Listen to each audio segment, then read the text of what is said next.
جی بے شک پاکستان میں 2020 میں 2,40,720 افراد جو ہیں وہ ہارٹ اٹیک کی وجہ سے لقمہ اجل بنے ہیں۔ 2020 سن میں پاکستان میں 2,40,720 لوگ ہارٹ اٹیک کی وجہ سے مر گئے ہیں۔ دوستو میں ہوں وحید ظفر وارثی اور آپ دیکھ رہے ہیں ڈسکوری ود وارثی۔ دوستو جیسے آپ میں سے بہت سارے دوست مجھے جانتے ہوں گے کہ میرا تعلق جو ہے وہ میڈیکل کے ساتھ ہے، اور میں مختلف ٹائم میں جو ہے وہ میڈیکلز کی مختلف اسٹڈیز کو شیئر کرتا رہتا ہوں۔ تو آج چونکہ آج کل شوگر اور بلڈ پریشر کے جو ہے وہ مسائل زیادہ بنتے جا رہے ہیں پوری دنیا میں، اور اس کے ساتھ ساتھ یہ ہے کہ جیسے کہ میں گزارش کر چکا ہوں کہ پاکستان میں 2020 کی اسٹڈی کے مطابق 2,40,720 افراد جو ہیں وہ ہارٹ اٹیک کی وجہ سے لقمہ اجل بنے۔ تو یہ بیماری دن بدن جو ہے بڑھ رہی ہے۔ دوستو انشاءاللہ آگے موضوع کی طرف چلتے ہیں، اس سے پہلے میں آپ سے گزارش کروں گا کہ میرے چینل کو سبسکرائب کیجیے گا، شیئر بھی کیجیے گا، لائک بھی کیجیے گا۔ اسپیشلی تمام دوستوں سے جو میرا پروگرام دیکھتے ہیں ان سے گزارش کروں گا کہ اس کو کائنڈلی شیئر کر دیا کریں، شاید کوئی ایسا بندہ ہو جس کو میری ویڈیو سننے سے کوئی فائدہ مل جائے، تو مجھے میری بنانے کا مقصد جو ہے وہ مل جائے گا۔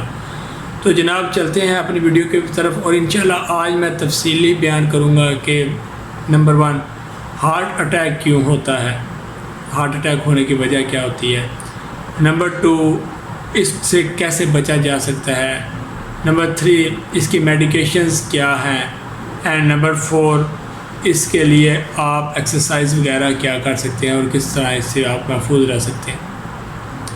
تو دوستو بڑھتے ہیں اپنے موضوع کی طرف۔ سب سے پہلے تو میں چلوں گا ریزن آف ہارٹ اٹیک۔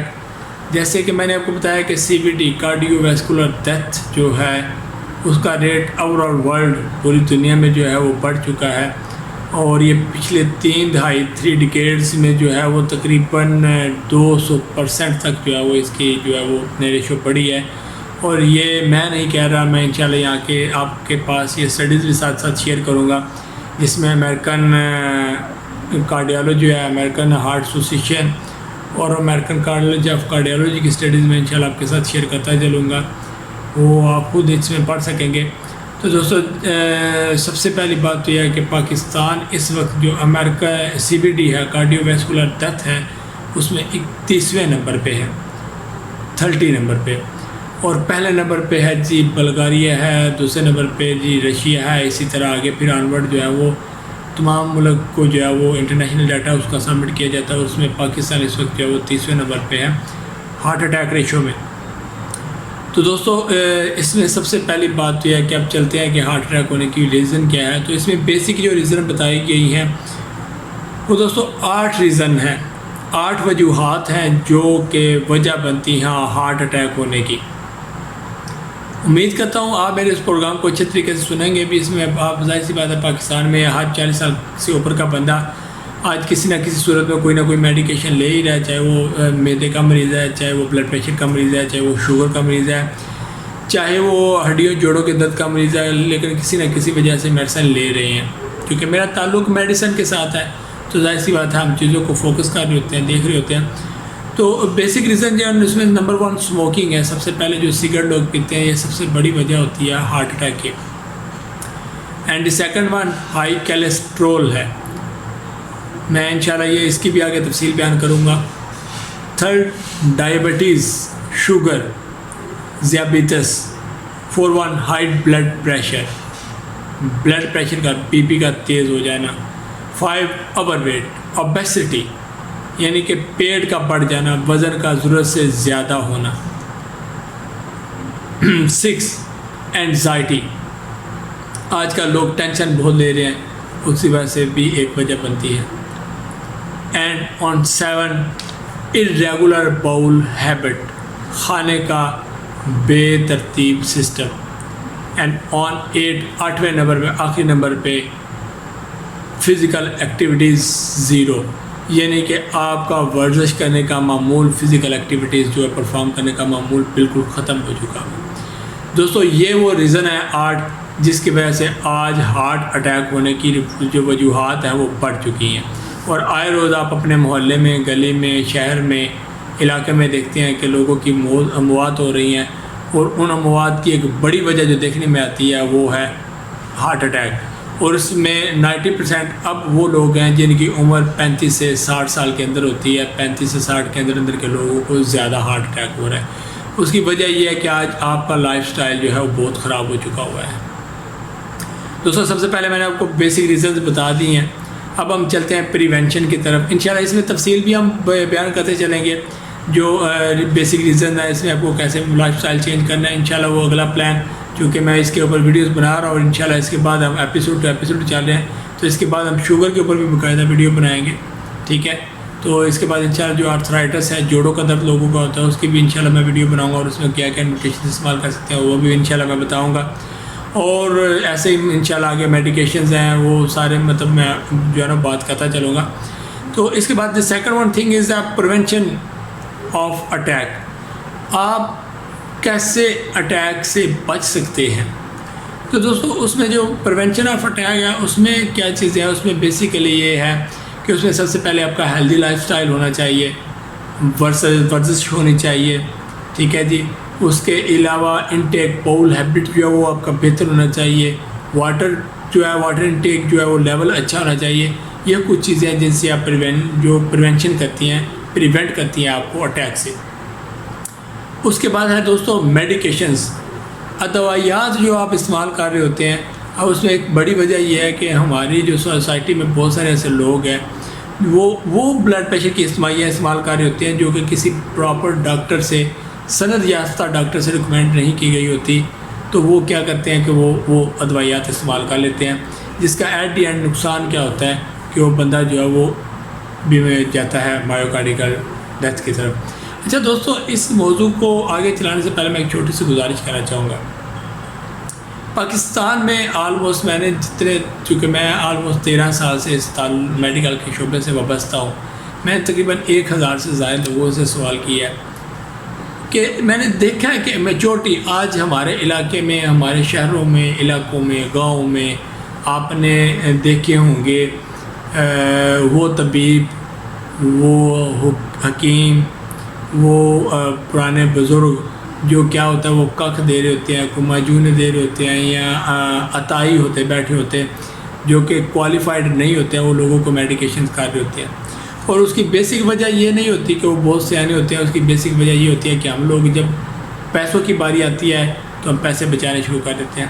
میں نے 1000 سے زائد لوگوں سے سوال یہ کیا کہ جب آپ جوتا لینے جاتے ہیں تو you don't care how much it costly, آپ کو کبھی فرق نہیں پڑتا کہ جوتا کتنا مہنگا ہے، بس آپ کو پسند آ گیا and you will take it. اور ایسے ہی کپڑے ہیں، آپ ہمیشہ لائک کرتے ہیں کہ آپ برانڈڈ پہنو، کوئی کھاڑی کا پہن رہا ہے، کوئی جے ڈاٹ کا پہن رہا ہے، کوئی جس کو جو واردہ ہے، ایوری تھنگ آپ کو جو پسند ہے وہ پہنتے ہیں۔ آپ کبھی نہیں تھنکتے، کبھی سوچتے ہی نہیں ہے کہ یہ کتنا مہنگا ہے، اس کا مجھے امپیکٹ کیا ہوگا، کل کو پھٹ سکتا ہے، خراب ہو سکتا ہے، what ever, does not matter how much it costly, just you need it and you take it، آپ کو اس کی ضرورت ہے اور آپ نے وہ لے لیا۔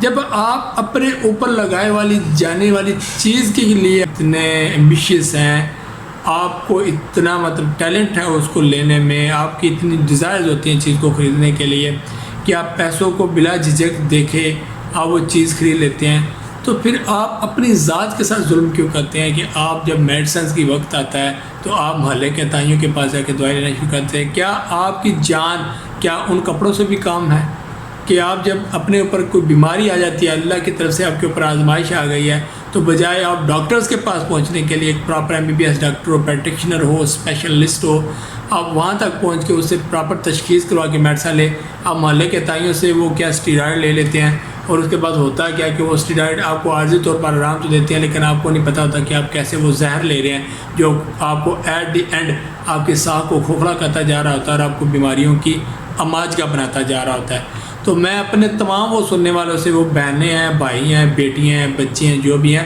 خدا را اس بات کو شعور حاصل کریں کہ جب بھی آپ کی طبیعت خراب ہو تو اس کے اوپر رسک نہ لیں۔ نان کوالیفائڈ ہے، جس کے پاس کوئی تعلیم نہیں، کوئی ڈگری نہیں، وہ اس کے پاس جا کے دوائیات نہ لیں، اسے تشخیص نہ کروائیں باقاعدہ، بلکہ آپ ڈاکٹرز کے پاس جائیں اور اپنی باقاعدہ تشخیص کر کے میڈیسن لیں۔ ایک تو میں یہ گزارش کروں گا۔ اب اس کے بعد ہماری لاسٹ تھنگ تھی کہ how can we save our self from heart attack. تو اس میں آخری چیز تھی فزیکل ایکٹیویٹیز, ایکسرسائز, کہ ہمیں ایکسرسائز کرنی چاہیے. ٹھیک ہے. اب دوستوں میں اس کو تھوڑا سا جو ہے وہ ایکسپلور کروں گا. اٹیک کیسے ہوتا ہے, the basic reasons of attack, attack کیسے ہوتا ہے, and the second prevention from attack, attack سے کیسے بچا جا سکتا ہے, and the third one is medications and the self medications, اس کے لیے کیا دوائیاں استعمال کر سکتے ہیں, and the fourth one is exercise and physical activities. یہ میں نے آپ کو چیز بتا دی. اب ہم سب سے پہلے تو اٹیک کے اوپر چلتے ہیں. دوستوں دیکھیں اسموکنگ, آپ اسموکنگ کر رہے ہیں, smoking is not compulsory for your health. اگر سگریٹ آپ کی صحت کے لیے ضروری ہے تو یو کین اسموک اٹ, اور اگر آپ سوچتے ہیں کہ it's not compulsory, it is not important than my health, you definitely left it. اگر یہ آپ کی صحت کے لیے ضروری نہیں ہے تو آپ کو سگریٹ چھوڑ دینا چاہیے. ویسے بھی آپ میرے خیال میں پیسوں کو آگ لگا رہے ہیں. And the second one is high کیلیسٹرول.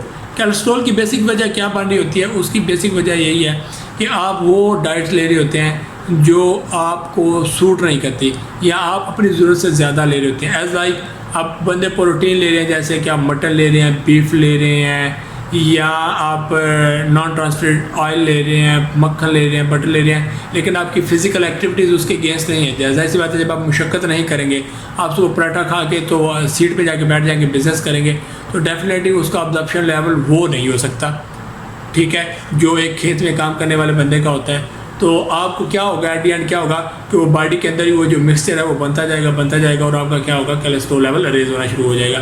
تو اس لیے کبھی بھی اپنی جو ڈائٹ لیتے ہیں آپ اس کو ایک بیلنس ڈائٹ میں لے, ہفتے میں ایک بار گوشت کھائیں, ایک بار چاول کھائیں, 3 دن سبزیاں کھائیں, دالیں کھائیں. یہ روٹین ہے جو ہے وہ لینے کی. اگر ہفتے میں آپ 5 دن گوشت کھا لیتے ہیں, 2 دن دالیں کھا لیتے ہیں, اور آپ کا کوئی بھی سیکوینس نہیں ہے, تو ڈیفینیٹلی یہ آپ کو افیکٹ کرے گا. اینڈ دس نیکسٹ یہ ہے اوبیسٹی. ڈیفینیٹلی جب آپ کا ڈائٹ, آپ کا باؤل ہیبٹ اسٹائل اچھا نہیں ہوگا تو آپ کو اوبیسٹی, آپ کا پیٹ تو بڑھے گا, ظاہر سی بات آپ کا ویٹ بڑھے گا. جب آپ کسی چیز کا اسٹائل آپ اپنی ضرورت سے زیادہ کھا لیتے ہو, اور کھانے کے بعد آپ ایکسرسائز بھی نہیں کرتے ہو, اور آپ کیا کرتے ہو, فوراً سو جاتے ہو, تو کیا ہوگا, وہ پروٹین لیول باڈی کا انکریز ہوتا جا رہا ہے, اور وہ جو ظاہر سی بات ہے وہ فوٹون سیلز بنتے جا رہے ہیں اور سائڈ پہ جڑتا جا رہا ہے. تو کیا ہوگا, ایٹ دی اینڈ وہ آپ کا پیٹ بڑھنا شروع ہو جائے گا, آپ کا ویٹ بڑھنا شروع ہو جائے گا. اب جب ویٹ بڑھ رہا ہے, آپ کا پیٹ بڑھ رہا ہے, تو کیا ہوگا, ظاہر سی بات ہے وہ آپ کے مسلز کو جو ہے وہ سلو کرنا شروع ہو جائے گا, کیونکہ آپ کی باڈی کو آپ کے مسلز نے اٹھایا ہوا ہے. اور وہ مسلز کوئی بھی ہو سکتے ہیں, وہ دل کے مسلز ہو سکتے ہیں, وہ باڈی کے مسلز ہو سکتے ہیں, نیوروپیتھی ہو سکتی ہے, everything, because you are a system. انسان ایک سسٹم ہے, ایک سسٹم سے بنایا گیا جس کو آرگن سسٹم کہتے ہیں. تو جب آپ ان چیزوں کی کیئر نہیں کریں گے تو ہوگا کیا کہ آپ کا ویٹ بڑھنا شروع ہو جائے گا.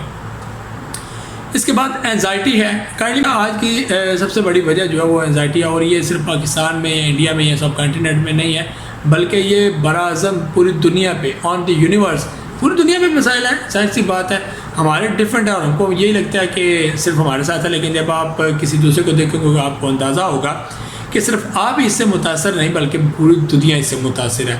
ٹھیک ہے, تو ہمیشہ اپنی اینزائٹی کو ڈیل کرنا سیکھیں, اس کی ریسسٹنس ایسی بنائیں, اپنے اندر ایسی ریسسٹنس پیدا کریں, اپنا کیلیبر اتنا اسٹرانگ کریں, باڈی کیلیبر, کہ آپ کو اینزائٹی جو ہے, اینزائٹی ڈس آرڈر آپ کو ڈسٹرب نہ کر سکیں. ظاہر سی بات ہے جب آپ مینٹلی طور پہ پریشان ہوں گے تو آپ کا پوری باڈی سسٹم جو ہے وہ ڈسٹرب ہوگا. باڈی سسٹم ڈسٹرب ہوگا تو چونکہ یہ مسلز کیا ہوتے ہیں وہ کلیپس کرنا شروع کر جاتے ہیں. تو آج بیسیکلی اینزائٹی کی وجہ ایک یہ ہے کہ ہم نے بہت ساری مسائل اپنے لیے خود بنا لے. ہاں بے شک مہنگائی پوری دنیا کی ایک وجہ بن چکی ہے, لیکن اس کا مطلب یہ نہیں ہے کہ وہ آپ مہنگائی کو لے کے اپنی ذات کے اوپر برڈن بنا لیں. اینزائٹی کچھ ہمارے اپنے لائف اسٹائل کی وجہ سے بھی ہے, کچھ ہم خود لے لیتے ہیں, کچھ ظاہر سی بات ہے سوسائٹی کی طرف سے آ رہی ہے. تو اینزائٹی کو کنٹرول کریں. لاسٹ ون جو میں نے آپ کو گزارش کی تھی وہ ہے irregular bowel habit. ہمارے کھانے کی بے ترتیبی جو ہے وہ ہمیں سب سے بڑا نقصان دے رہی ہے. کیا ہمارا کوئی کھانے کا پراپر شیڈول ہوتا ہی نہیں.